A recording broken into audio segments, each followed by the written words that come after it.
ایران فدای اشک و خنده تو، دل پر و تپنده تو، فدای حسرت و امیدت، رهایی رمنده تو، رهایی رمنده تو.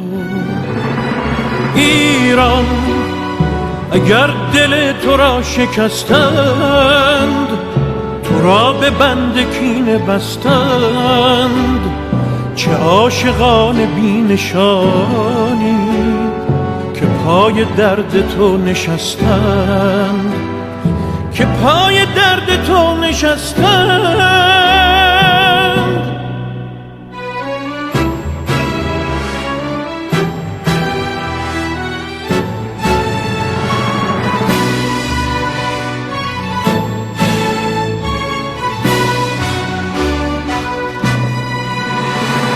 کلام شد گلوله باران، به خون کشیده شد خیابان، ولی کلام آخرین شد که جان من فدای ایران.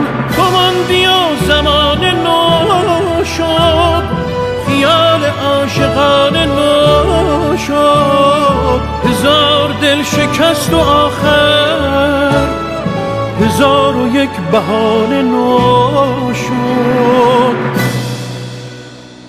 ایران به خاک خسته تو سوگند، به بغض خفته دماوند، که شوق زنده ماندن من به شادی تو خورده پیوند، به شادی تو خورده پیوند.